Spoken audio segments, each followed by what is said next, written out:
Oh, yeah. What is up, everybody? It is a Monday. What are we? September 21st. Welcome to another episode of Let There Be Talk. Oh, we made it. We made it to another Monday. If you're tuned in, you are alive. You are vertical. And once again, thank you for tuning in and supporting the show. Welcome, everybody. Great guest today. Diving a little bit into some Nashville today. In more ways than one. Been looking around out there at Nashville. I always love to look around at different areas where people live. Call people, ask them how they like it. And you know, Nashville's been a spot where I've been quite a few times in the last 5 years or so, and one of those spots that you're like, whoa, this is a pretty cool area. A lot of creativity going on there. And the history of Nashville, of course, but I'm talking other than the country western music scene. There's an underbelly of other people out there over the years. Steve Gorman, my good buddy from the Black Crowes, one of the greatest drummers ever. Peter Frampton's out there. Brad Whitford. A couple of guys from Rival Sons. My buddy Billy Harvey. A lot of people out there that I know are in Nashville and enjoying it. So it's always cool to also have a guest on who lives out there and really ask that person what it's all about. I'm just fucking rambling. I'm rambling. I mean, you know, there's nothing weirder than intros to podcasts. It's like an intro to a comedy set. You get up there, you're like, all right, let's fucking get into it. And, you know, you take the ride. Speaking of comedy, I did some comedy over the weekend. So out of the almost, I guess, 7 months, I've done, the first set I did was a couple weeks ago in Huntington Beach. Then I did a set last week at Echo Park in the park, daytime, bicycles and churro sellers and rollerbladers coming by me while I was doing a set. And then I did 2 sets at the store that were behind the window of the original room. The original room has this big glass window and it looks out on the patio. And I did it twice. I did it the first time. It was absolutely miserable. And I was like, shit, I'm going to do it one more time. I don't know. It's like, you know, burn yourself on fire. Let me see if that burns me again. Ah! So I did it the first time and just felt like fucking shooting myself. And the following week I go, I'm going to do that again. And it was even worse. It felt like I'd never even done comedy. It felt like the whole 10 years was nowhere near my brain. And that's because that's not a proper setup. You can't hear the audience. They're looking at you behind a window like a fish tank. And you're trying to tell jokes. It's just lunacy. But it was something. I got to get the fuck out of the house. It was getting so dark. It's been 7 months. I'm like, do I even do comedy anymore? Do I just fucking, is that it? We're just never gonna do it again? And I refuse to believe that. So I was going down and just fucking taking the shots to the face. So Friday night, I did the Comedy Store window again, and it was miserable, like I said. And I went home, I was like, I'm never fucking doing that again. And then the next day, they go, hey, we're going to do the parking lot. And I was like, all right, I'm in on that. And I showed up, and I'm not doing this out of some kind of desperate move of like, I've got to be famous, man. I'm going to be out there. It's what I do. I do stand-up. 10 years straight, 7 days a week, almost 5,000 shows. And, I got to do it. So I went down there, Parking lot was packed, set up good, 6 feet apart, chairs everywhere, sound system. And went on and did 18 minutes. And I was like, oh God, it was fantastic for what it was. It was human interaction and laughs and there was an energy. Anyway, it felt good, and I'm going to do it some more and try to get these new jokes going. And then this weekend, I'll be at the Magic Castle for Tammy Joe's shows, their parking lot shows, Friday, Saturday, Sunday. And I'll be tweeting about it, I'm sure, once I get more info. But that's Friday, Saturday, Sunday, Magic Castle in Los Angeles, parking lot shows. It's something, man. You know, I can't tell you how fucking dark it was getting for me. It was getting dark, man. Like really bad. And just that little blast of creativity to be able to go out and try new jokes and watch people laugh, just to do that, I can't even tell you how much that helped me, you know, more than any kind of doctors or medicines or anything that could help depressed people. This laughter is seriously the medicine. As corny as you might think that is, it's real. Great guest today. Back to the Nashville thing. My man right now, I first heard of this guy a few years ago. He had a record out in 2016, Sadler Vaden. Never met a Sadler ever in my life, so I think he's the only guy probably named Sadler. But I remember, and I get so much music that you just kind of forget about people, which is fucking horrible. I gotta, you know, people ask me, hey, what are you listening to? I gotta go look at my phone. There's so much out there. People are like, there's no good music anymore. You're wrong. There's so much good music. You're just not searching it out. I get it. You got married, you got kids, you don't care anymore. I get that. That's cool. But there is tons of good music out there, and I try to share it with everybody. But once in a while, a real fucking diamond comes out.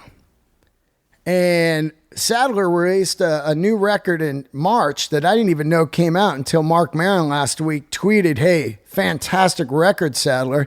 And I was like, oh shit, I got to check that out. And I put it on, and it was one of those records over the next 5 days I couldn't stop listening to, and it started unraveling. You know those great records where you go, these two are the great songs. And then a couple days later you go, oh shit, these two back here, these are great ones. And then a couple days go by and you go, oh no, the back end of the record, it's one of those records. And I hadn't had that feeling since the John Mayer Born and Raised record. And it's, man, when it happens, it's like, wow, I've got something here to really sink into for a while. This guy's got it going on, man. He's got a perfect record, I think. Great cover, great tones, great lyrics, great guitar playing, fantastic songs. I should have said fantastic songs first, because over and over, that's all that matters. And that is the key to music. It doesn't matter how great you are on guitar. It doesn't matter the equipment you got. Can you shred, dude? Doesn't matter. 20 years from now, what's the song about? Oh, this song's great. That's why we're still listening to it. And we dive deep into that conversation, Sadler and I, amongst other things too. And it was great to have him on. Follow him on all the platforms, Sadler Vaden.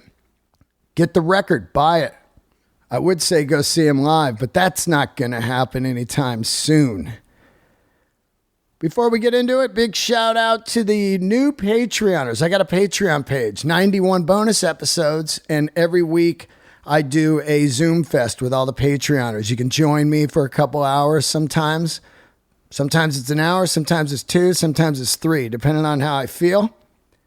And we just zoom out, talk about music, movies, cars, life, comedy, everything.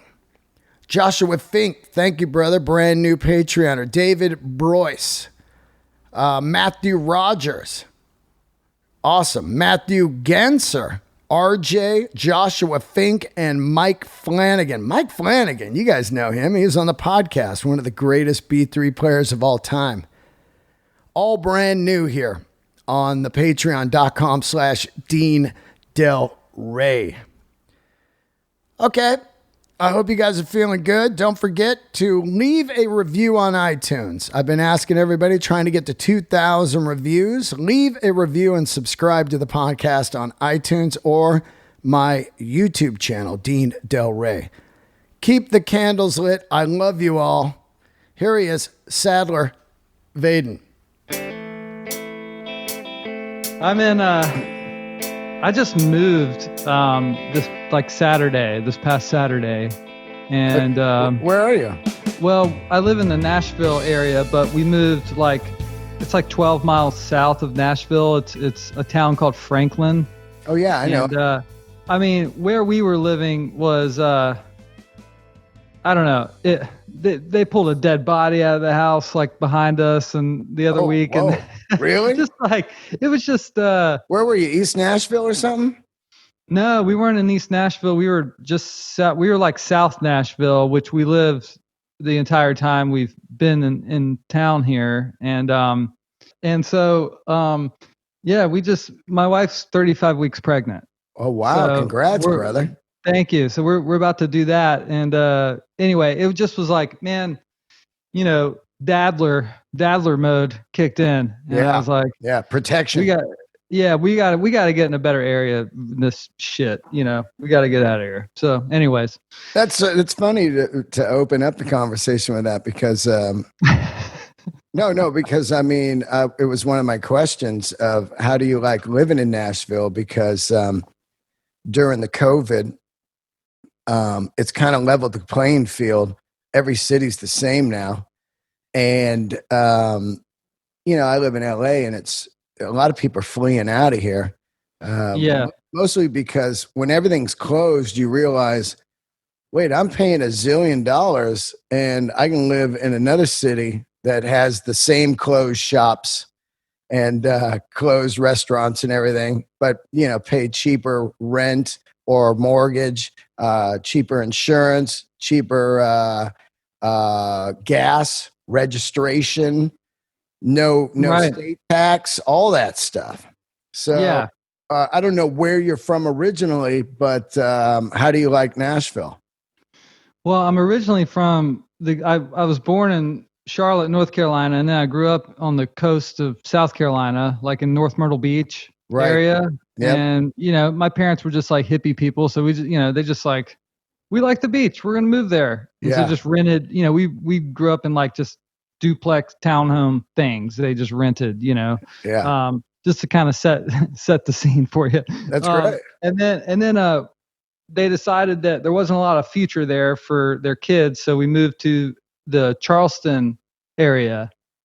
And, a lot more opportunities there. Like it was like a, artsy town, and schools were better. Anyway, so we, I basically lived there from like 12 years old to 25 years old. And then my girlfriend, who's now my wife now, we moved to Nashville about 10 years ago. So what brought me out, basically I had a band for like 7 years from like, the age 18 to age 25. We were called Leslie. You would have probably dug the shit out of us. We were like a power trio, just rock and roll, lots of, just jumping around and solos and stuff. And, but nobody, it was just timing of that. Like the Kings of Leon went 80s, you know what I mean? And we were like, we were kind of riding that wave of the new garage rock, like the Strokes, Kings of Leon, yeahs, all that was booming. This is like 2004, right? And then everybody went like 80s on us, and then so we were like this, like kind of 70s thing, right? I get it. And Jet had kind of gone away and all that shit. Anyway, I dissolved the band, and then that's why I moved to Nashville, because I had some friends here, and I really wanted to see in Charleston, I was like the kid that could play guitar really well, and but I was like, if I'm gonna, A big I'm fish in a little pond. Yeah. absolutely, yeah. Right. And I was like, I need to know if I'm actually good at, like, if I move to Nashville, like I'll find out real fast. Oh You yeah. know, I and mean, so Nashville has the players, man. yeah, I mean, and definitely in term and the writers too, like Yeah. all kinds of a lot of the people that from New York and LA, they all live here now. A lot of the pop writers. I mean, it's all kinds of people, but especially like guitar wise, I mean, good Lord, Yeah. That city has changed so much. Like, I remember playing it in probably 2004, Exit In, and that's the name of the place, right? Exit In, yep. Yeah. It was kind of creeping into that serious pop country Yeah, realm where everything was kind of, the songwriting was basically just pop, and then they kind of give them a Def Leppard stage with totally. fire, Yeah, shoot them up from underneath the stage. yeah, I'm sure they yeah. bought a lot of those old 80s bands stages, that are sitting in warehouses now. But Stored in Nashville. Yeah, yeah, but it was a lot of that. But there was some people around there that I could feel the rumblings of something cool was going to happen. And then fast forward about, I would say maybe 4 years ago, I started doing comedy there a lot every year or so. And all of a sudden, Steve Gorman was living out there, Rival Sons. And then you had that whole thing of these outlaw dudes were moving there, or they were there probably, but people were tired of the molasses, and they started to hit the stuff like yeah, Jamie Johnson kind of country rock, definitely. Yeah. Yeah, like the when you think country, depending on kind of, I don't know what you grew up listening to. When some people think country, they think, oh man, 90s, Reba, Garth, Right. all that kind of stuff. And then some Right. people are like Waylon, Johnny Cash, Merle Of course, Haggard, Highwaymen. the Highwaymen, and so it just depends. But like, and some of that 90s country, like you hear it now and you're like, that's not bad. Like No, it there's was like just the different, packaging. It was the packaging that bummed me out, right. But the But they had like songwriting, chord changes, interesting chord changes. It didn't all sound like this homogenized same thing over and over with a programmed drum beat and all that stuff. But yeah, you're right. Like the kind of what they call Americana, of course, that thing really started getting going. Yeah, and then Dave Cobb just started fucking popping out amazing shit, and Chris Stapleton and all these guys that were giving the middle finger to that machine, which appealed to me immediately. I was like, and they had success, which was cool. It's like middle finger, but then like everybody's buying our shit. Yeah, and it's proper middle finger. I think there's middle finger that's not proper, where I would call it bitter finger.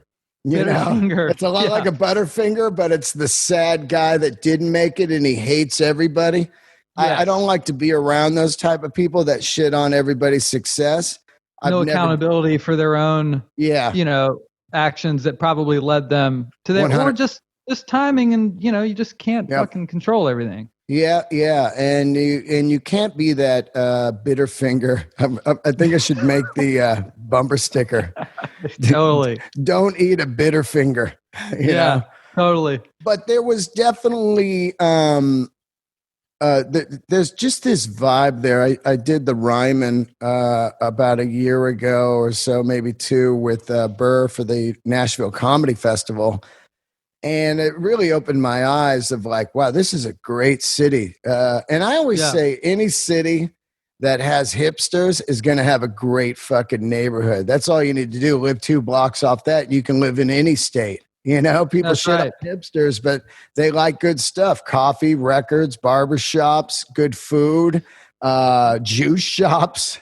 Yeah, and they're pumping, they're pumping money into the neighborhood that kind of makes everything better. Usually, the sidewalks get better. I mean, it's there are some definite positive angles to it all. Yeah. You know, Yeah. and there's great neighborhoods, you know, around here. And I know, you know, we had those tornadoes though, like Yeah. over say like in East Nashville. That was brutal. That happened, and that actually, you know, my record, anybody out there, came out 3 days after those tornadoes. That's the worst. Here you are, your record comes out in March, and then these massive destroying tornadoes come through East Nashville. And then you're like, hey, check out my record. They're like, hey, check out my fucking house. It's blown down, you know? Yeah, cool record. Tornadoes have always freaked me out, man, since Wizard of Oz. You know? And, yeah, I hear that, man. Yeah, that's definitely where that shit comes from. And then when I was a kid, Twister came out. Oh, God. And that was like, you know, and that's probably a terrible movie now, but when I saw it, I was like, oh, fuck. Yeah. So scared of tornadoes. Bill Paxton, he was a friend of mine, rest in peace. Oh, man. Yeah. And, you know, he had this great script and everything he was working on for Twister 2, which was what he described to me. He did some research, and it was going to be a really dark actual film. There was a Twister in some time in America that went through 3 states and lasted like 24 hours or something. It was like the Jaws of Twisters. Yeah. The most freaky tornado of all time. It just didn't go away. Good Lord. Yeah. And man, I thought, what a fucking story that would be, you know, to see that. I mean, the fear of that. Can you imagine just this tornado that doesn't go away? And I don't think that's too far off now with what's going on with the global warming and the fires and everything on the planet. Yeah. I mean, we've got, this is like one of the most active hurricane seasons we've ever had. I mean, it's every week. It's like, here comes another one. Another one's like, you know, slamming Mississippi or whatever. And yeah. So, yeah, I mean, was Bill Paxton, do you think he was working on a story about that tornado, like for Twister? Oh yeah, he was. That was his whole thing. He had told me about it, and I'd never heard of that. And I was like, God, that's an incredible story. He called it the Jaws of Tornadoes. It just came in and destroyed 3 states and didn't go away. Wow. Yeah. You know? Yeah. Man. Yeah. And it, you know, I had a lot of friends that were just so close, you know, to death from that thing. And then, you know, some people, just took out everything. It was wild that it dropped down kind of in the metro Nashville area. Right. You know, a lot of the time they dropped down out in the country and stuff. And it did move out there. And then there was a lot more, you know, there was a lot more casualties and stuff like out in the country. But, yeah. And then, you know, so, I love talking to you about this because I know somebody right now who's new to the show would be like, well, get to the goddamn Telecaster talk. Yeah, exactly. Yeah. Talk about his tubes. Are they EL84s or 34s? This Twister talk is bullshit. Yeah. I don't know why I threw a country accent on. What about Jason's Red Eye? Talk about somebody else's guitar. Yeah. It seems like when you're angry, it seems like the country voice is kind of like the especially in this political climate, you know. They're coming for our jobs, you know. South Park episode. I love it, man. No, but like a week later, this pandemic started. Unbelievable. So I could definitely have the bitter finger. Yeah, you know, I could definitely be the spokesperson for Bitterfinger, but I'm not. Well, you know, I remember your first record, and I'm a guy who I played music for 25 years. I love saying that because it makes people crazy. Here he comes with he played music, but I always give somebody a background. And you know, I played rock forever, and then you know, I think right after grunge, here comes Wilco, here comes Sun Volt, here comes Tom Petty's Wildflowers. I was always a Petty guy. Me too. And I could tell by your record, of course. And it's like me, like what I talk about, like before they called it alt country, I'd say Sun Volt and all that and Jayhawks. I called it Tom Petty rock. Yeah. It was just this beautiful songwriting that came on, and it was a perfect song with great jangly telly, some cool Yes. fucking stand style drums, that driving drums, Yep. and Howie, backgrounds, and I'm in. And it's funny because I knew about your record, and I'm always seeking out new records, and I get them and I listen to them, but I'm the type of guy, I have so much new music that I lose track. Somebody asked me yesterday, hey, you got any new records for me? I always do, but I'm like, I got to look in my phone, and I was FaceTiming with him and I couldn't look in my phone. Yeah. But I got hundreds of records, and it is the definitely middle finger to everyone that says there's no good music anymore. And so when I heard this record, Marin was like, hey, fantastic record. And Marin's a great friend of mine, and I know his music barometer is up there with mine of like taste and good stuff. So I was like, oh, I got to dive in. I didn't know he had a new record, and it came out all the way back in March. So immediately I was like, I got to have this guy on the podcast, because there's been amazing records that came out in 2020, Pearl Jam, Strokes, your record, that have just disappeared, man. And it is a goddamn crime, man. And your record, I put it on, and 5 songs in a row, I was like, wow, this guy's got a good record under his belt here, man. Thank you very much. Yeah. I mean, yeah, it was, it was tough because I'm in the 400 unit, with Jason Isbell, and absolutely love, being in that band. And, I think we are kind of looked at as a sort of current Heartbreakers or E Street band, not putting us up there with those guys. Those are legends and all that stuff. But I think, for I don't know, like for people of this generation, I mean, we're kind of that band. We scratched that itch for them, and we're current and everything. And but it was nice because we just made the new Jason record back in December, and I had already had my record made and scheduled to come out in March, and we were going to have a little time off before we were going to kick up for the new Jason record. And I was actually going to play some shows, which I don't ever get to do, and sort of have my little like moment, because I worked really hard on this record and had all these songs, and I just felt artistically I needed to put out a record because I hadn't done one in 4 years. Since 16, yeah. Yeah.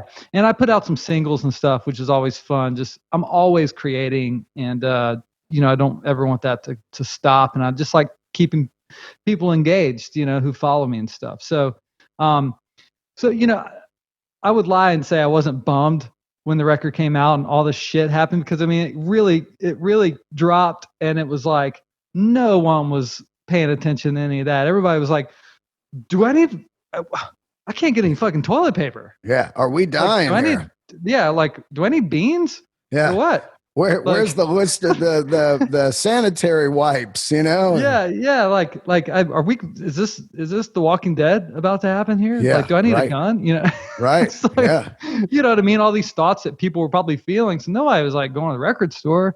Record stores were closed. Yeah. It was like, dude, we're close. So it was a bummer, but I felt like once all that kind of set in, people did start, discovering the record slowly while they were just like on lockdown. And they were like, hey, this is pretty good. But man, I appreciate you checking it out. And, and the Marin thing came as a surprise to me. We were packing up, getting ready to move the next morning, and I went and got some takeout food for us. And I was listening to that new Stones Goat's Head Soup. Great thing. Just, fantastic. Like hitting my vape, just rocking out. Like, little Scarlet. Yeah. It got home. It's funny because Scarlet kind of has a rhythm of Golden Child, It's like a gang, gang, gang. It's kind of like that, cool. Funky. Yeah. It really, and the tones were similar. I was like, oh, wow, this is cool. And, Golden Child, and hopefully people who are listening will go and check out the record. But if you have checked it out, then you know what me and Dean are talking about. But Golden Child really is my homage to Joe Walsh. I mean, it's just, it was like, I've always wanted to try and, I don't know, write something that was like Walk Away. yeah, like Walk Away, but like the lyric had like, I mean, the lyric has some depth to it, but it has a tongue-in-cheek vibe as well. And I just thought Joe Walsh is so good at that, you know. Oh And God, yeah. I I felt mean, like Life's that's Been Good is one of the most incredible tunes ever wrote, and it could easily be really hokey. Yeah, I mean, yeah, that could have been on the other end of just hokey really as bad. shit. But when Yeah. you know Joe Walsh's history and everything, you go, God, he's really just kind of laying it out there of just the buffoonery of rock star, you know? Yeah, And he was totally. living that in this cocaine bliss, you know? And I was like, wow, this song, you know, that's funny you bring up Joe Walsh, because I was listening to him a couple days ago and I was like, you know, when you listen to those, I go to parties sometimes, and it's just so real. Those are all, he probably wrote that in about 3 minutes of just the last week of his life. Yeah, he probably did. Yeah. And I feel like if I heard somebody like that put that out now, Yeah. if they weren't Joe Walsh, I'd be like, Yeah. this That's guy's cheese. lame. Yeah. Yeah. Right. Whatever, Right. like, lame-o. Yeah. You know, Totally. parties. This Yeah. guy I think he is. You know, but Golden Child was a success to me. It was a personal success because the song is like 2 minutes and 20 seconds. Yeah. And the guitar solo is like a minute long. Oh, yeah. Yeah. I love it. I love it. So to get that much information in that Yeah. amount of time, I was really like proud of that, you know, because it's not like, oh my God, is this guitar solo ever going to end? Like, get me back to the chord. Like everything's kind of happening in that song to me where you want it to happen. And we need shorter songs too. Yeah. Songs are too long now. Yeah. Yeah. And records are too long. I don't need a 15 song record, you know? You know, any record we listen to from the 70s is 9 to 10 songs. It's 37 minutes. Yeah. And then when that CD came out and you could put an hour on it, everybody thought, let's put an hour on it. But, you know, I'm a comedian and everybody's like, when are you going to shoot your hour? And I go, I want to shoot my 15 minutes, a 15-minute Netflix, because people, the way it works is if you like something, you're going to seek out more. Absolutely. But if you're a couple songs into a 15-song record and it's not grabbing you, you're like, Also, I've said this my entire life. I think it's one of the weirdest things, and I always use AC/DC as an example. They have about 80% of their songs they've never played again after the record. That's true. Dude, I am one of the biggest AC/DC fans ever. And you could put some song titles up and I go, I don't know who did that. And then I'll look and I'll go, fuck, that's on, you know, Black Eyes. You know, song 12. I had no idea, you know. Oh, that's on Fly on the Wall, like song, you know, 11. So songwriting is so damn hard, good songwriting, that if you've got a bunch of good stuff, it's better to go, okay, here's 10. You like it? Here's an EP after. I mean, Mastodon just did that a couple of years ago where they had this great record and then they had 4 extra songs. They put it out later. I'm ready for 4 more now, 6 months later. And those 4 were better than the record. I was like, wow. And the record was fantastic. So people they can't ingest everything all the time, especially in this digital world, man. Everybody, so much shit's coming at you, man. But then like you look at, I was looking at Jackson Browne. I still buy CDs. Yeah. And I love vinyl. I still get vinyl too, but I really love CDs. Like maybe it's a nostalgic thing for me because when I was growing up, like that was just get a new CD. Right. But I like when I get in my car, because I have an older vehicle that still has a CD player. I don't want to fuck with my phone. Right. Right. Yeah, I just want to like, okay, what am I listening to today? Like Peter Green, Fleetwood Mac. Okay, got my CD, put it in, and then I'm like in it. Yeah. Okay, I'm listening to that CD. I'm riding around. I'm taking it in, and I went and bought a couple used CDs. I got like never owned Jackson Browne's Running on Empty. You know what I mean? Like heard it. I mean, obviously heard it a million times, love it, but I never owned the album. I never really dove into the album, so I got it. And I mean, it's like 8 songs, and then he has so many other albums that are 8 songs. Yeah. It's yeah, 4 aside. that's what it was back then. Yeah. And so it's like, it's gone the other way. It's like, why is there 10 plus songs in a world where no one can keep the attention on it?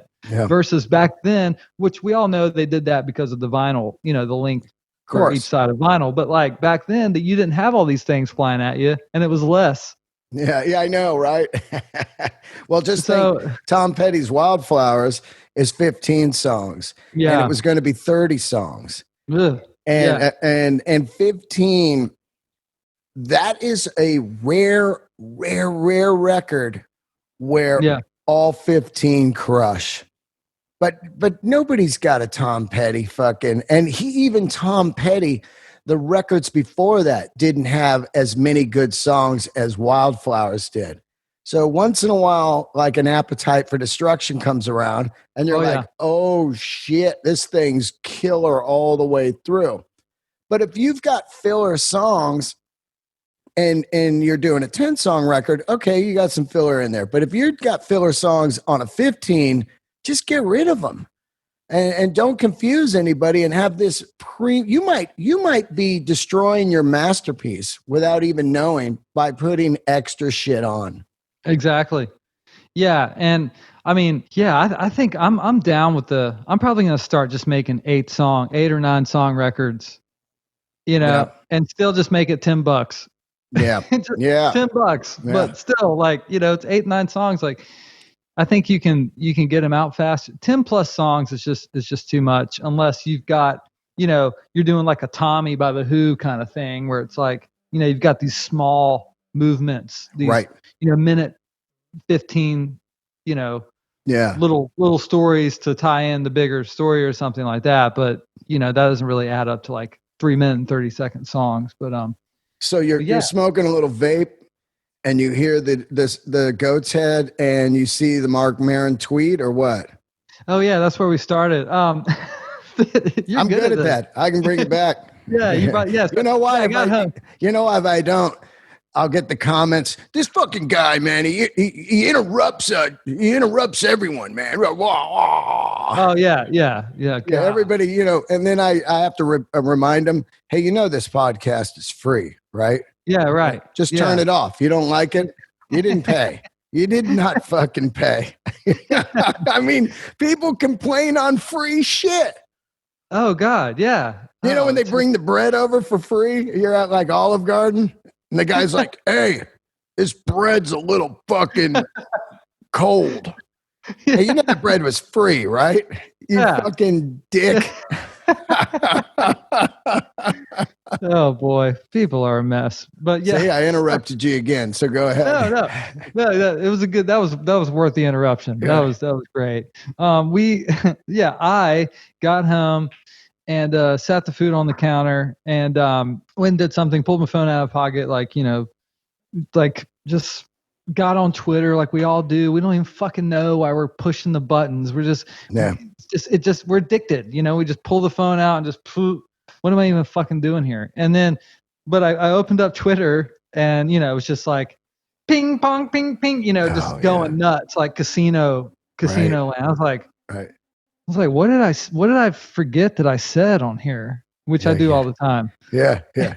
And I come back an hour later and go, oh yeah. That's what I said, something about Steely Dan or whatever, Yeah. Yeah. So, but yeah, I saw the Maron thing came through and I was like, gulp. And, anyway, it was just really cool. They gave me a shout out, because he could listen to the record, loved it, and not say anything about it. Right.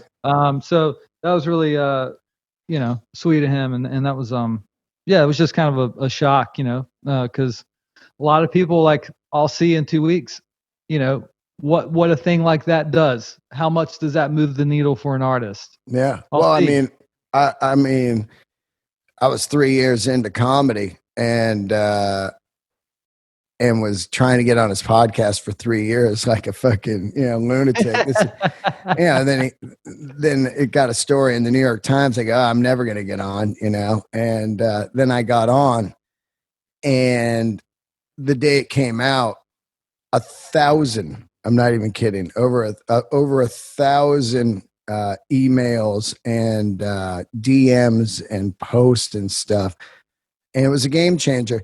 And I think, my show's nowhere the size of Marin's, but I think that we have a duty to shout out good art because we have a platform to do it. And I think that if we don't do it, we are just, it's just wrong.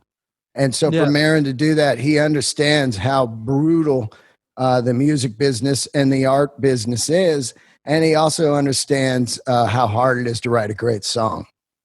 Because, fucking hard. It's so hard. People don't understand that as they're stealing it or complaining to pay for it. There's only a handful of people in the world that can write good songs. And if they stop doing it because they are not properly paid or they can't survive, none of us get into this for money. But once you've got something, if people like it, support it, because if it all goes away tomorrow, there's no more fucking music. And man, I can't imagine this world with no music. I really couldn't imagine it. There would be way more fucking toxicity, It has just, I don't want to get emotional on here, but it has fucking saved me in so many ways. And really during this moment that we're in, dude, I don't know what, obviously, like, I have someone that I love and you know what I mean? Those things, but that music just escaped for a minute. And, this is really funny. I always kind of watch my iPad on something just mindless before I go to bed. Yeah. It's a really bad habit, but I fucking do it. Helps you sleep. Great sleep after watching that blue light in the dark in your face with Bluetooth, earbuds and shit. You're just like pumping center in your brain. But I was watching the Who when they performed at the concert from New York City. Oh yeah. Do you remember that? Yep, I do. Remember that performance? I do. If that's not just, I don't know. I was literally in tears watching. I mean, grown man, still laying in bed watching that performance, and I've seen it, I don't know, 100 times. But goddamn, man, something about that, and that's what it's about. Is that music? Something that it's not a tangible thing. Like you can hold a sheet of paper that has like transcribed, notation of music. You can hold a CD that has like the song, but you can't actually like touch music. And that's where the magic is. Yeah. It's a lot like a comedy and music. That's the biggest bummer about COVID right now is other than doctors, we are the saviors as far as taking you away from your bad day. And we can't get out there and deliver the medicine, which is just fucking brutal because people need, and I think right now, people sitting in their houses know more than ever, wow, I wish I could be at a concert. And I really hope that this happens because I said, when COVID hit, I put a tweet out and I said, so much for you catching me next time I come in town. Because when you come to town and then you leave the next day, they go, dude, I couldn't make it, but I'll catch you next time. And I'm like, I always say to people, there might not be a next time. I went to Tom Petty's last show at the Hollywood Bowl. Yeah. And so many people was like, I was going to go to that, but I was just like, Petty, I'll see him. I'm like, there might not be a next time. The person might quit playing. The person might, pass away. Many things can happen. The venues could close. So you've got to support art at any time you can. It's also, and that's exactly right. And I think it should be deemed essential, more essential than it is, because, you're right. It's medicine. It literally, it is medicine. Without it, I know without music, I already know where I would have gone, what road I would have gone down, Oh my God. It wouldn't have been good. Music saved my life. And here I am all these years later. and music is bringing me to talk to you and stuff like that for the podcast. It's just, it's full circle. Music is magic. And the one thing that I've always thought was cool about a concert, and especially going to see someone like Tom Petty or, somebody like just really big, like Rolling Stones or something, like you're in the same room and everybody got there somehow. Even the Stones, they didn't just teleport there. They got in a car, they got in a plane, they did, a train, whatever it is. You all arrived at this one central location. That's what's so special about it. I know. That's what's so special. Like you could lose a leg on the way. Yeah. Yeah. It's really mind-boggling when I'm at a concert. I think about, or a comedy show, I think about how much work had to go in to the whole thing. I'm talking all the way to the beginning of Keith and Mick meeting in that train station because Mick was wearing, had some blues records on him. I'm talking about going to a bedroom and he plays a riff and he goes, check it out, I've got this. And he's like, I've got this on the harp. And then meeting 3 to 4 other guys who are into the same shit. Then writing some music, then hoping somebody sees them, signs them to a record deal. Then they get in a studio, and then there happens to be a hit, but the radio didn't play it until this one guy got it. And then he played it. And all of this shit is like this tree that got planted 100 years ago. And now we're at the fucking, arena, all of us from way back then. Yeah, dude. Together. They're there too. They're there with you. That's what's so special about it. Like, I don't need them to be right beside me. No. At least 6 feet, nowadays. But but it's like they're there. They're right there. And that's what's always been so cool about a fucking concert to me. Those fucking guys. I remember it hit me the most ever. I worked for the Stones, actually, and I was on tour with them for 4 years, 02 to 06. Oh, and wow. I never forgot this. They were playing in Sheffield, and we were in the middle Alabama? No, just kidding. Yeah. And we were there, and there was nothing, dude. Sheffield is the Detroit of the UK. And I sat there, and I remember I was at this train station, because I was going into town and I went, fucking Def Leppard is from here. You know what I mean? And I thought, they're from this fucking town and they're one of the biggest bands ever. How the fuck did they get out of here? To me, dude, to think about how they got out of this shit old steel town to be, Pyromania and Hysteria Records is just unreal, I know. And it feels like almost nowadays, either people just forgot or they just stopped caring about all that stuff anymore, and like, I hope people, because music has kind of become, if you're like us, then you're a music fan, and you don't know what your life would be without music. And I think most people, they may not consciously know that that's the case with them. Yeah. And music has become so kind of like disposable, like people don't like, really break down like the I don't know, the lyrics, you know what I mean? Like it's because you see these old, I don't know, you see a documentary on some like rock band, you have all these people being interviewed and like, they're just talking so in depth about just like a song or like a concert that happened. And like, it's that special to me. Music when it really connects, it's a special connection. Well, it's really wild what happened after the Napster thing, and this is beating a dead horse, the Napster thing, but I often like to compare it to this. You and I are music freaks, and the people that are part-time freaks just think it should be free, or if you charge for something, they're like, "God, the fucking rock star, man, he's already rich." Like, people think I'm rich. It's so mind-boggling. A 1-bedroom apartment, trying to fucking survive, and they think you got this podcast that you're rich.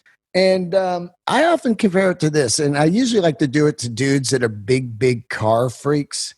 You know, I go, hey, you know, you love cars, right? And they go, yeah. And I go, you can't get a free car.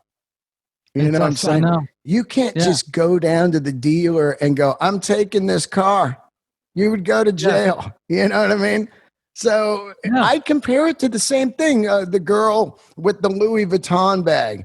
If they, you know, they can't just go in and grab a free Louis Vuitton bag. They love fashion. None of that's Yeah. free, you know? And someone created that. Someone designed that from their brain. From the brain. You know, drew it out and spent a lot of time on that. And music has just been really like it's been devalued. And I wrote a letter like, I don't know, 2 months ago. I wrote it in 5 minutes. It was all this talk. The Spotify guy came out and said something about, well, you need to put more music out. Yeah. You know? Yeah. You know, if you want this whole thing to work, you can't just put an album out every 2 years. And I thought that was a little tone deaf, especially in this time. Right. And my wife and I were watching Dirty Dancing. Yeah. Yeah. I wasn't really watching it, but I got my laptop out and was like, you know, I'm just gonna write a letter, or like a note, and put it on Twitter, and it was about it was really like to the listener, and it was kind of about listening responsibly because of the moment that we're in. And it's just think about it. Like, if you like a record, look, I said I'm not against streaming, I'm not against any of that. People are gonna consume music how they want to. Right. And they can consume it that way, so they're going to. And I just said, but think about it. You know, if you do really like something, you know, and you're really listening to it a lot, just spend that like $1 on that song. Totally. Or the $10 to buy it on iTunes. Really, I was kind of talking about the digital realm, other than going to a record store and spending $15-20 on a vinyl, or $10 on a CD, or what it is. But just think about it. Just, if you really, really dig that artist and that album, it goes a long way. And I said at the end, you buy a Coke if you want one, don't you? Right. I mean, yeah. You're so right. You're so right. And the 2 Starbucks coffees that you bought that day, just don't get them that day, and put it into your favorite artist. I even go another level, because I am a full streamer now, because I'm trying to become a minimalist. I got rid of 2,000 records, and I'm trying to be this guy that at any time I could be like, oh, I'm in Yosemite now, you know, or whatever. Right. But I'm such a firm believer in this day and age, reach out to the artists that you dig on their Patreon, or just an email or their DM, and say, hey, I want to throw you $10 in your PayPal or your Venmo. I just want to throw you $10, man. Because that's cool as hell. Yeah, because man, there's nothing more. People do donations to this podcast all the time, and it's just like, oh man, it means a lot to me. Not the money, but it means that they care. They care that they're out there, and they go, dude, I know you work 7 days a week on this thing and your comedy and your life, and I got a couple extra nickels. Here they are, you know? Yeah. Or buy a shirt from them, or a hat, or anything, you know? Yeah. And that's where I'm at. And it's a crazy world, and I'm totally anti Spotify, but I do use Amazon. I'm mostly, you know, I don't believe in platforms that we haven't figured out how to pay the artist yet. And unfortunately, I feel like the Pearl Jam guy in me, you know, like when they battled Ticketmaster, it really let a little wind out of me when they lost that. But there's got to be a new machine. And I do love Patreon, man. I really think Patreon's cool. Yeah, I think that this is a format that we can get away from the machine. And I feel, you know, I put up a couple days ago, I said, it's funny how bands get paid for streaming on the platforms, but podcasts don't. Thoughts? It's no anger. I saw that. Yeah. Yeah. I try to tell people this is not geared around anger. I'm just giving you guys ideas, because people on my Patreon actually thought that if my podcast is on Spotify and Stitcher and Amazon and all this, that I'm getting paid. And I just wanted to let them know I'm not. And I've never did this to get paid. But once it gets popular and you have 10 million downloads, you're kind of like, hey, you know, I'm just curious right now since I'm not working. Wonder what it'd be like if I did get paid. You know? And I didn't know that until you tweeted that. I was like, well, that's very interesting. Yeah. And you know it's going to become the premier, you know, place to listen to podcasts. You know, eventually I mean, Amazon launched it yesterday. Their own Patreon, their own podcast platform. They all know that these are the biggest thing. And Stitcher just sold for $300 million to SiriusXM. And my point was, if everybody pulled their podcast off Stitcher tomorrow, SiriusXM just bought a website, nothing else.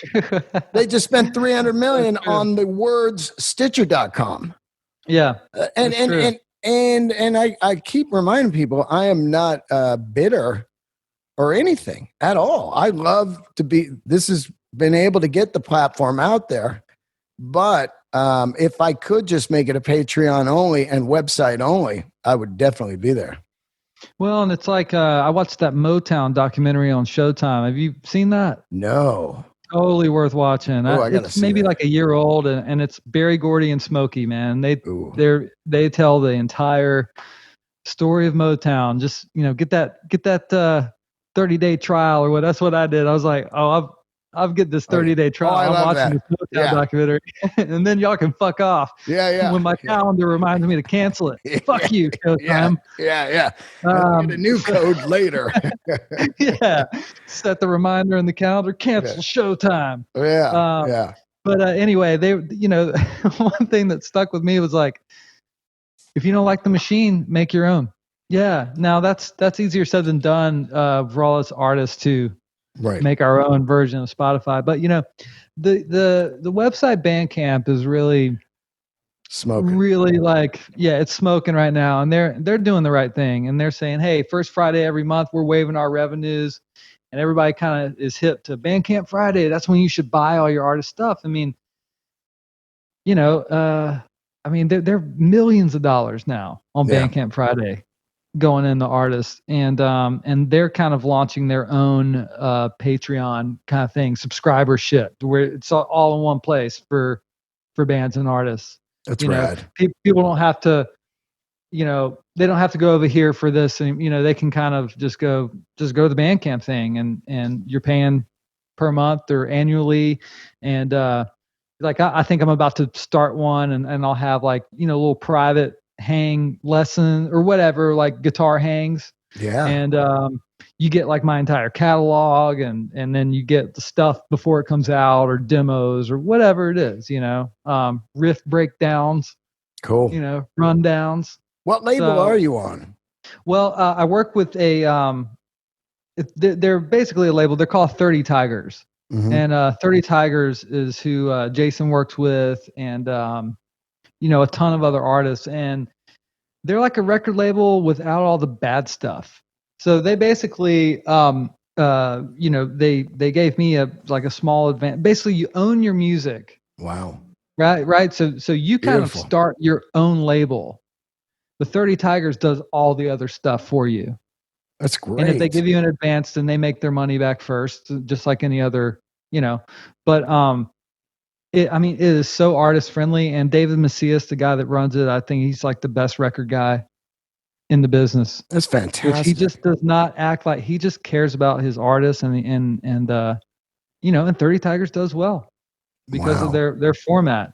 So you know, not everyone can, you know, they ultimately they do like sign you, but they distribute it and promote it and go to radio with it. So they do all the label services.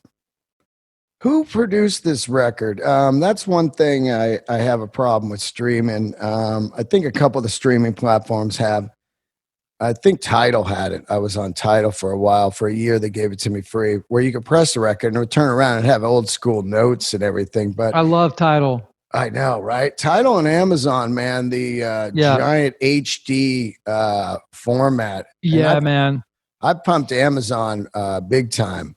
I am not a hater on streaming. I'm just letting people know that that there is no money coming in out there. So it's just support your artists in different ways. But who did produce this record? Because I can't find any notes on it. I produced it. Oh, rad. That's great. I self-produced it. I wanted to, well, I knew I felt like I could, but I wanted to also kind of prove it to myself, or I was going to fall flat on my face, or it was going to go well. But I've been doing some producing of other artists the last 2 years, and then I'm continuing to do that. Like that's really been something I've done for the last 6 months. You know, I've worked on a couple of projects since we can't tour and all that, and that's really helped a lot. And but I love doing it too. You know, I'm not just doing it as a service. I'm like, you know, I get in there and I really love to produce. And it's hard to do to yourself, but you know, the way I work is when I write a song, I usually demo it, and I usually they're pretty realized demos. Like, I don't know, it's part of my writing process, and I'll take it in the car. You know, I'll burn it in my CD, put it in the car, I'll ride around. And usually that's when something that's not right will occur to me, like, you know, that lyric's not great, or whatever. The melody needs to change here, or this part's too long, or whatever. So I just take my time and kind of self-produce it, and then get in there in the studio and we rock it out pretty much live. Yeah. And some of the vocals on the record are live, but yeah, I will drop you a vinyl in the mail, and then or a whatever you need. Are you still listening to vinyl? You said you got rid of all your records, but you still got a turntable? Nope, we got rid of all. Yeah. You know what? I'll send you a PDF with a. Yeah. Well, I've listened to your record here for about 5 days straight, nonstop, and I think it's some of the best songwriting I've heard since the John Mayer Born and Raised record. As far that's as what, a great record.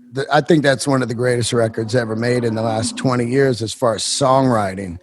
Yeah. And I had him on the show, and I told him straight up I didn't listen to his music because I was fucking an asshole. Like, fuck that guy. And it was more like a jealousy thing of I was grinding in the trenches, and here comes a good looking dude, and just ignoring that he had great songwriting and great voice and great guitar playing. I was just, you know, when fuck somebody, that guy. Yeah, that's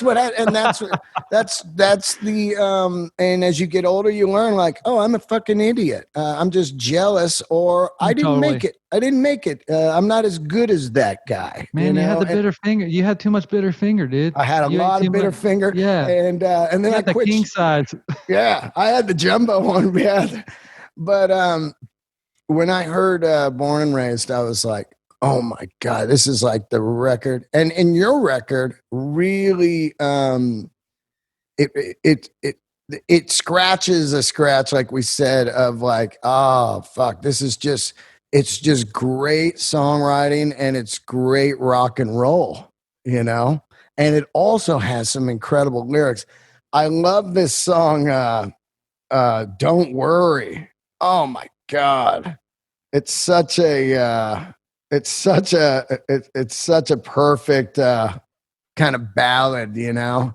Thank you. I love that kind of writing. Well, first off, thanks for, you know, saying that about the record, and kind of, you know, saying that since the John Mayer record. That's high praise, and I appreciate that, because that record, I love that Born and Raised record. I mean, and that Queen of California, all that stuff. It's like sometimes records feel like blankets. There's like, ooh. Oh, like, God. This is cozy and comforting. I like this record, you know, and I wanted my record to have those you know, Don't Worry was exactly that. I mean, I was really trying to just that thing where, man, you're just like cruising or something, you've got the windows down, and it's just a worry-free environment mentally. And I wanted that to come through with that song. And I actually I think it was kind of subconscious, but my sister-in-law had a baby around that time, and I wrote that song in 30 minutes. It was one of those 30 minutes. It was like 9:30 at night, and I was having a little glass of wine, and my wife's getting ready for bed. I'm downstairs in my space, and I I was inspired because the 400 unit was backing Josh Ritter on his newest album, and I'd come from the studio, and I was all just like inspired by his talent, and it just came out. It just came out, and I later kind of started reading it as like, man, it's almost like I was talking to my niece that was just born, like kind of telling her like, you know, look out for this and don't do that, you know, and make sure to always, you know, watch the sunrise or whatever it is, you know. That amber line, I love that. Yeah. What is it, like the amber goes away or something? Oh fuck, I'm the worst at quoting my own lyrics. If someone asks me, I swear to God, can't fucking do it. Oh yeah. Honey, don't. Oh fuck, I can't do it. Yeah, I'm the worst at quoting my own lyrics, man. Yeah. I blank. But anyway, it's a great line, you know. Thank you.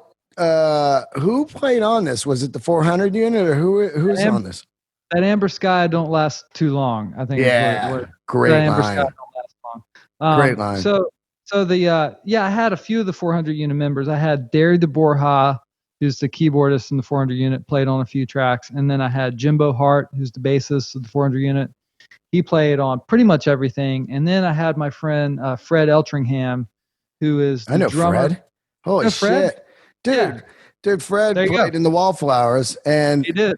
Yeah, and I did a tour with Fred. And let me tell you something right now. I just got goosebumps when you said that because, you know, the drumming on this record is fantastic. And I always thought that Fred was just an amazing drummer. He's got this perfect laid back pocket, man. I mean, really fucking good, man. And his arms are so long. Oh my God. And he's such a great spirit too, man. I just saw him recently is he in the Dixie Chicks or something? I just saw him in a video in some band. Well, he plays for Sheryl Crow now. Oh, that's who it was. Yeah, Sheryl. Yeah. And he did play in the Dixie Chicks. Yeah. And he, you know, all the Jim Boges gigs. Yeah, Jim Boges was in Sheryl, and he was in Dixie's. Now he's in Counting Crows. Yeah.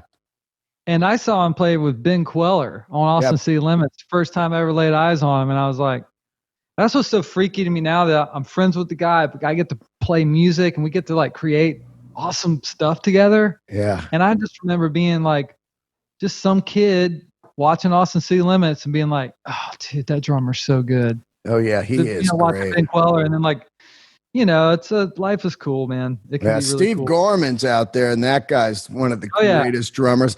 And then Ronnie Crawford, who played on my record. These are drummers that are mind-boggling, and they're not the old Bonzo, Keith Moon. Those are all great legends.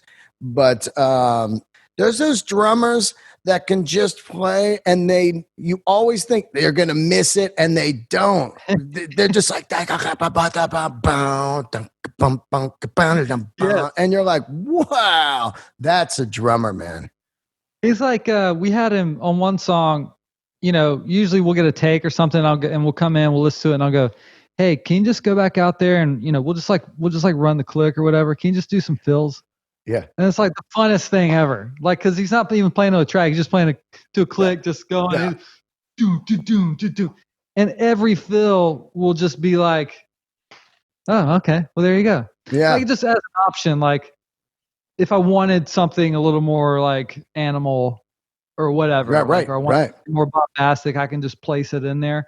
But I told him, man, I was like, you know, This ain't the Nashville thing. Like, fucking follow your Keith Moon dreams. Like, if you like, I want it. You know, you're not gonna scare me. Yeah, you know what I mean. I'd rather tell you to like pull it back than tell you to give me more. So that's what we did. Wow. Now, first of all, I wanted to tell you something here. Was it on tape? The record? Do it on tape or Pro Tool? Because the tape, the record has incredible sound and tones, man. It's real warm. Thank you. Yeah, we went right into Pro Tools, but you know, I mean, we think of Pro Tools as tape. You know, we don't like, you know, mess with it to death. Right. The solo, dude, on Anybody Out There is fucking fantastic. Thank you. This solo, dude. I listened to it about 100 times. Telly on that, or what is that? Man, thank you so much. Yes, I was playing my Pete Townsend SG, and I went through I got this amp. It's called a Vox Pacemaker, and it's all tube, 1965 EL84, 10-inch speaker. Just kind of a rare, kind of hard to find amp, and they fucking sound great. Like when you turn them up with like a Telecaster, it's like there's a finished Tom Petty record. Wow. You know, like when they on the edge of breakup, just like you play like You Wreck Me or something, and you're just like, yeah, because I always used to AC-15, and get that 112 kind of Petty sound. It's just instant jangle with a telly, But I've never played a pacemaker. I've never even seen it. I don't think. I'm sure I have, but weird. Yeah, they're little tiny, 10-inch Vox amps, and I found one in Seattle, and then I just found one again this year. I'm that guy. I'm like, I'm gonna buy all of them. Yeah, But, no, not really. I just got one because I use it on stage with Jason, so I have a backup now. Yeah. You also use that Delana amp, right? Yeah, Delana. No, Third Power, British Dream. Such a good amp. I mean, that's really like my amp. That if I were to pick like my sound or whatever, that would be. And I've had it for like 7 years. I've known her 40 years. Oh shit! Yeah. She's great. What a great person. So yeah, that's that solo. I mean, that's totally my. I've never let myself on record really. I don't know. Just take it. Yeah. Like just take it, and I feel like give the people what they want, man. Like fucking people buying a Sadler Vaden record, like. I'm not just going to make it guitar guy stuff because I love songwriting. All my favorite bands had great songs. Yeah. But it's like, you can do both, and so that was totally my Frampton Comes Alive, moment. I was like, this song, it just needs an awesome solo, and I just feel like people don't really do that anymore, like within a good song. Right. Yeah. Have like long solo in there. I was telling somebody a couple of days ago that I realized that from Instagram that I hate lead guitar. I know. Unless it's in a great song. And it's just like you said, or if it's Eddie Van Halen. Those are the two. Yeah. But these guys on Instagram all day just like, okay, here you go. And after a while, I'm like, fuck, this guy can play, but I don't really care. Put it in a great song, and then it just it lifts it to another level, and you're like, oh my God, the solo's great. Yes. Yeah, and and that's a whole like, and there's a subculture there now of like guitar shit that's like, guys that are on Instagram, they got like 100,000 followers, and all they do is they just post them playing guitar. Yeah. And I worry about like young players, and I really want to tell young players like, don't, measure yourself on how many Instagram followers you got. You don't need a vintage guitar to be cool or to be good. No. You work on the craft and work on the playing and play with people. And listen to music and study it, and and listen to the stuff that you like, study it. What makes it great? Why do you like it? So I worry about that. I worry about this future of like young guitar players, like being like, that's what their goal is just to be like an Instagram guy. Well, that's the goal of everyone. Instagram famous, really no matter what it is. And what they're doing is they're just looking for the quick way to fame. And it's like, hey man, when that app is gone or people are over the app, you're gone. So concentrate on songwriting, man. That's why you and I are talking. I know you can play the shit out of guitar. And I've told people this many, many times. This is not a guitar playing podcast. Once I've had 50 guitar players on out of this 500 episodes. Maybe I've had a couple hundred guitar players, but it's not a guitar player podcast. I didn't talk to Kirk Hammett because he plays great guitar. I talked to him because he's in one of the greatest bands ever. And, totally. And without that band, I wouldn't care. And without your record, I'm not an asshole. I'm not saying I don't care, but I wouldn't be talking to you. I know, yeah. Like, oh man, dude, your tone. Tell me about. Do you dip the pickups in wax? Yeah. Tell me about the knob. Is it a knurled knob and the toggle switch? Did you do a reverse toggle with a solder? Like I don't care. Pots, man, are those indica pots or those sativa pots? Yeah. What's the pot code on that? Is it 63111? Linda signed that. Yeah. It's like, look, I love the shit out of guitars, but I'm not a guitar podcast. I'm a music guy, and I'm an art guy. I love everything, and music happens to be one of the things, and guitar happens to be in it, And well, that's an important point, because being a sideman, being a guitarist that backs a great songwriter and a great guitarist, and Jason Isbell. I mean, that he's and a great singer. He's all three of those things, And I love being in that band, But he solely writes the songs, and there's a lot of supervision, I would say, like in the studio and things like that. So I do get I am able to express my creativity, but I don't necessarily like get my rocks off. Right. So, and I just realized, I had dreams of being in guitar magazines, and just like any other kid who picks up a guitar when he's young, wants to be those things, and to be, and when you do it for a living, it's nice to be recognized. You're full of shit if you're a comedian or a chef or music, and you say you don't care about being recognized, like bullshit.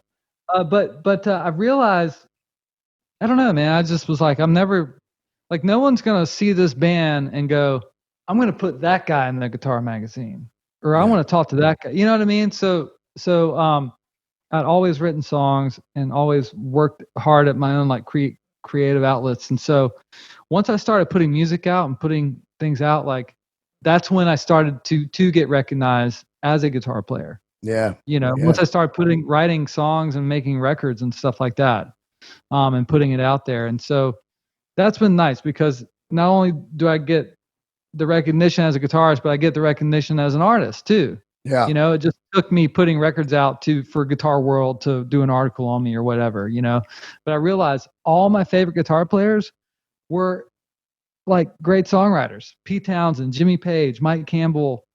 They all wrote songs. They're in bands. Like Eric Johnson is my favorite guitar player. Neither is Satriani. Like those type of, and they have their own thing, and it's amazing to watch. And it is. It's fun for fun for a little bit, but I don't walk away later and go like, man, that was, like you just kind of forget about it. Like, I mean, Jimmy Page is my all-time favorite, and I know he plays the shit out of guitar, but this guy did it all. He produced, he wrote, he played, he arranged, all the stuff. He created a persona. Everything about it is next level, So it is true with these Instagram people. You have to. It's the song, man. It's the song, and I was just looking at my list just now again, and I could sit here and say like, oh, now this next song, because I was looking at it and I was thinking that Peace and Harmony. I was like, God, what a tune! But man, you've got just a great solid record here, and it's so hard to do. And I've got to give my hats off to you, man. This is a fantastic record. And I never look at it as a guitar record. I look at it as just an everything record. The drums are fantastic. The tones are great. The songs are great. The singing is great. So you've got a smoker there, man, which is really cool. Thank you, Dean. Thanks. And I always, right. These days, like rock and roll as a term or let's say genre, people just forgot about it. Like we don't use that as a genre anymore. And I'm like, I mean, Americana is cool. That's all fine and good. But like, whatever happened to rock and roll, man? But that's really that's the type of music I make. I make rock and roll music. You're gonna get some Don't Worries. on there. You know, you're gonna get some Good Man. You're gonna get Don't Worry. You're gonna get some Anybody Out There's. You know, you're gonna get some Jangle Rock. Yeah. All that stuff. That's what I like. I'm just trying to make music that I want to listen to or that I like. You know, and I think usually by doing that, you'll find other people that like it too. Oh yeah. I mean, over the years, I've just loved guys, you know, Jesse Malin does it good. Chuck Prophet does it fantastic. Love Chuck. Yeah. Yeah. Chuck's great. There's guys out there that make great rock and roll. John Mayer, you know, Mother Hips. These are like bands that make this great rock and roll. And I think that like the industry tries to create new words for it, you know, like, of course I was playing rock and roll, but I just called it alt country because that's what they were talking about at the time. It's like, yeah, I guess it's alt country. To me, it's just 70s rock, but without the bell bottoms and the mustaches, you know? It's And 70s rock to me is not a term. I think it's just mostly like, oh, well, that was when all kinds of great music was on the radio. Fleetwood Mac, which, by the way, man, this song I thought had a heavy Fleetwood Mac. Modern Times. Yeah. It's got some Fleetwood Mac in there, man. Like cool 70s Fleetwood Mac, which is great. Yeah, and that was also my sort of hat tip to like Full Moon Fever, like Jeff Lynne, Petty era. You know, there's like clav in there and like you know, just acoustic, you know, I think we did 4 acoustic 12-string tracks in there. Wow. You know, just a big wash. Yeah. You know, and I mean it's like I think with the 70s you just started getting more, you know, folk. Everything was kind of coming together. You know, you could have electric guitar on the same record as a bunch of acoustic guitar and like harmonica and pedal the steel Eagles really kicked that door open, you know.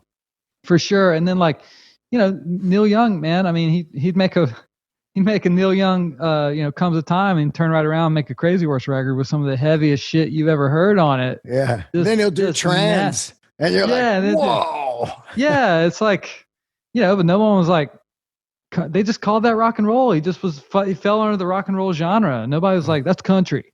Yeah. People have called my record country. Wow, it's not even close to country. Not even close, dude. Yeah, not even close. I mean, what happened you got like a hair of pedal steel somewhere in there. You know what I mean? It's like, there it is. That's a country record. Yeah, I know, man. Or like, there's like a little slide guitar, or I mean, I don't know. I don't get it. I will talk a little guitar with you, just because I am one of the biggest fans of all time of 52 Telly, Blackguard, Butterscotch Classic, No Caster, or Broadcaster. Those first 4 years, and I saw that you had a custom shop one, and I think that those No Caster relics are the greatest off the shelf guitar ever made right now, still to this day. Just walk in. You were saying you don't need a vintage guitar, and I fully believe it. If you walk in and just buy a relic No Caster, you're going to get a smoking fucking guitar. I mean, and I, you know, and Fender worked with me on that guitar because I did some amp demos for them, like one of the new amps they had coming out. I'm like the YouTube guy, like, this amp's really great because it has reverb in it, you know, and so they were like, we'll give you, you know, we'll give you some money, we'll pay you, or you can get a guitar. And I was like, well, if you pay me, that's not just my money anymore. So let's get a guitar. Yeah.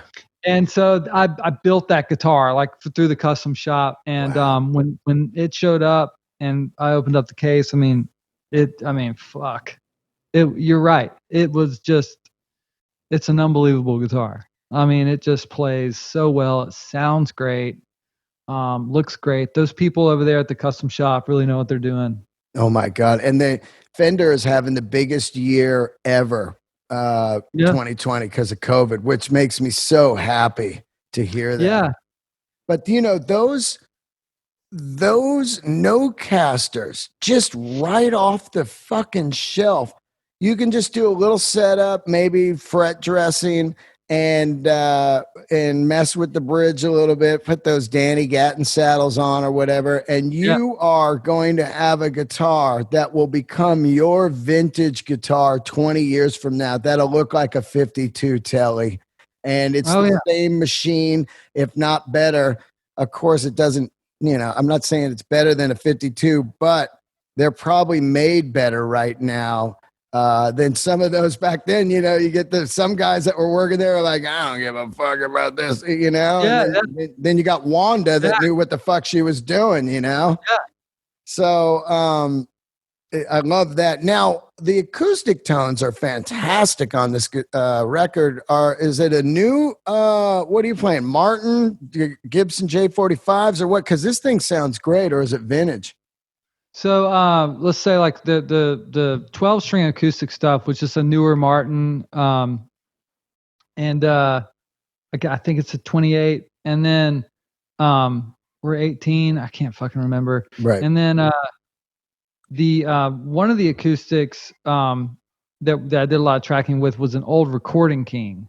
Oh wow! And I forget the year because I don't own the guitar, but it belonged to the studio, and that's where a lot of that, like just big strum, like Pete Townsend stuff, is coming from. Sounds amazing. How long did it take you to track this record? Do the whole thing?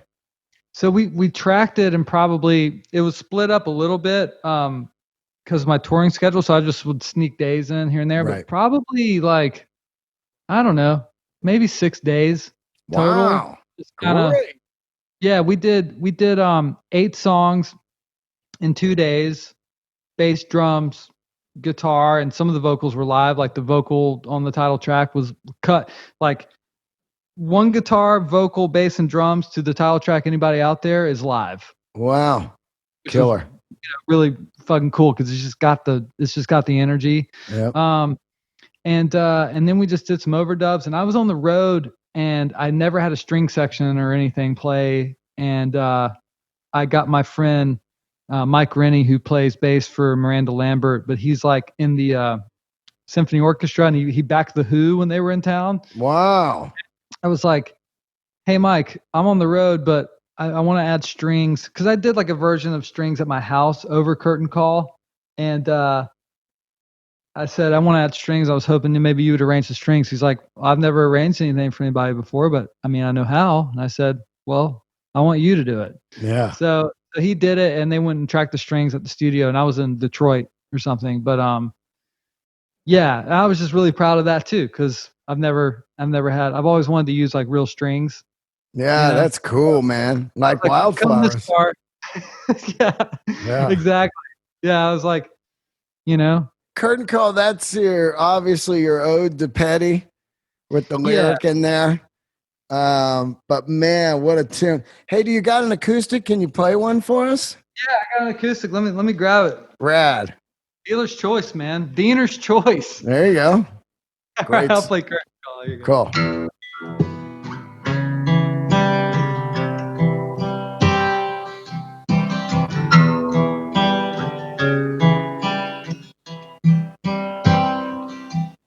You left me on the dark side of the moon. I grew up fast, it's what I had to do. I thought that I was strong enough, but your memory won't give me up. And now I know I can't escape the truth.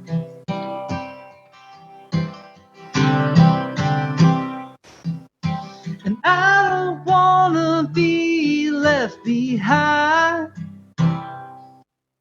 Well, I'm waiting for my star to shine.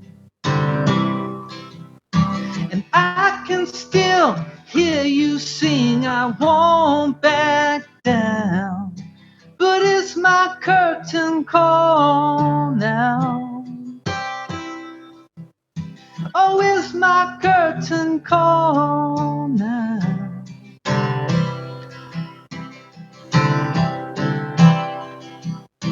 Oh, I was a fool to think it'll all work out.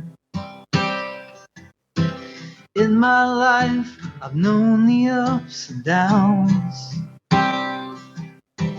I'd leave you and you'd leave me. We just see what we wanna see. Well, I was a fool to think it'll all work out.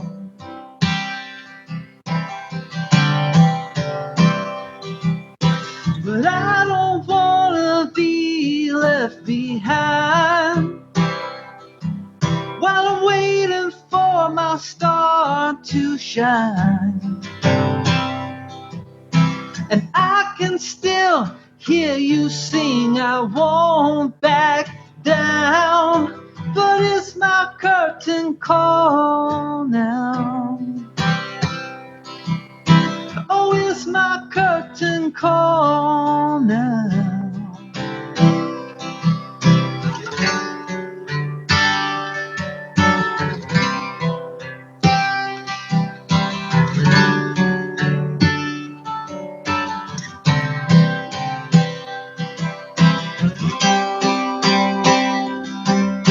Well, I don't wanna be left behind while waiting for my star to shine. And I can still hear you sing, I won't back down. But it's my curtain call now. Oh, it's my curtain call now.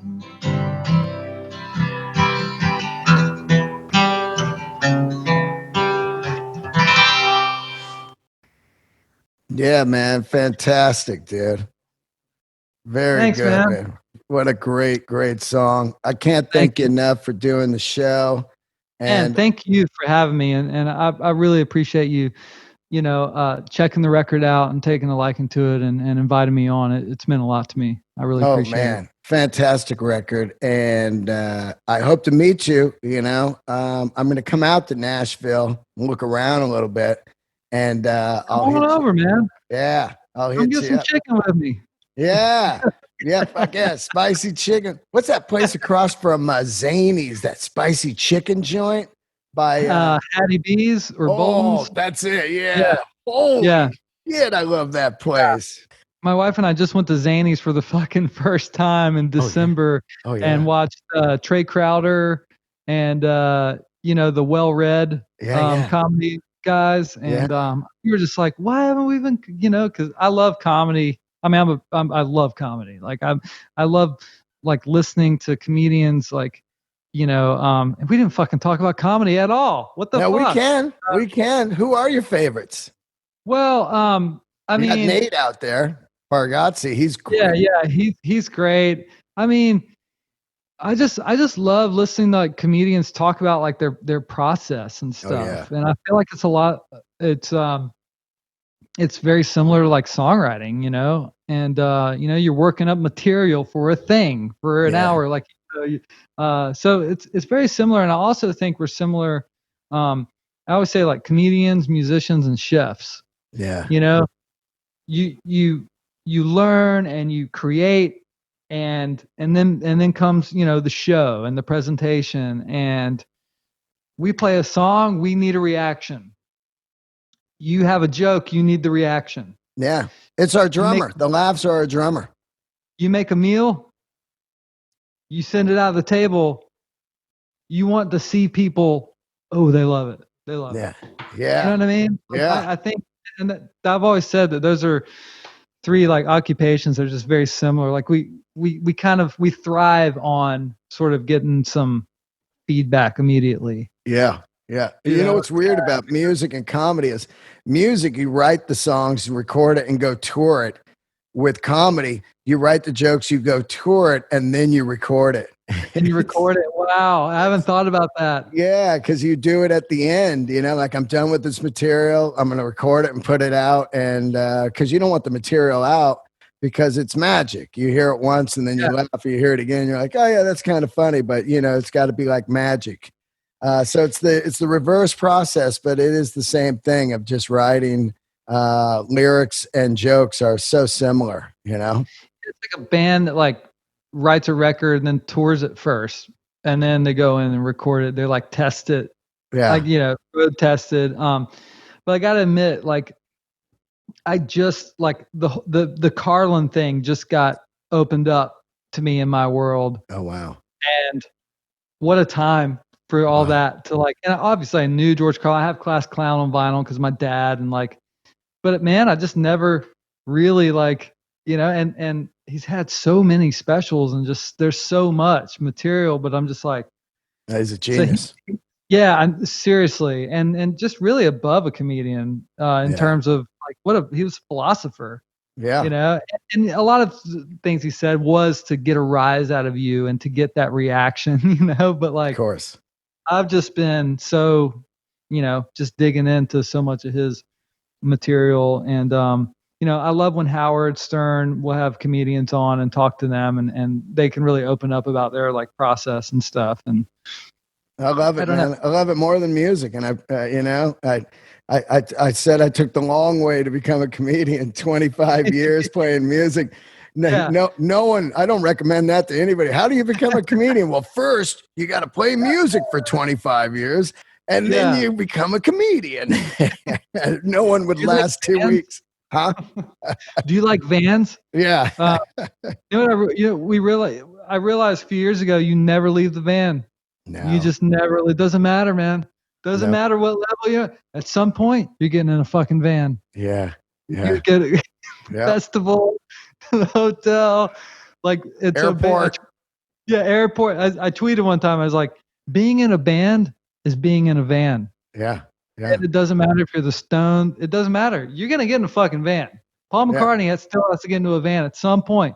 It might be a fancy van, it might be a Mercedes, might be a Sprinter with the tinted windows and shit, but still a fucking van. Yeah. Yeah. The old Rollins, get in the van. He had it right. Get in the van, dude. All right, buddy. I love you, man. This will be out Monday. You got anything to pump out?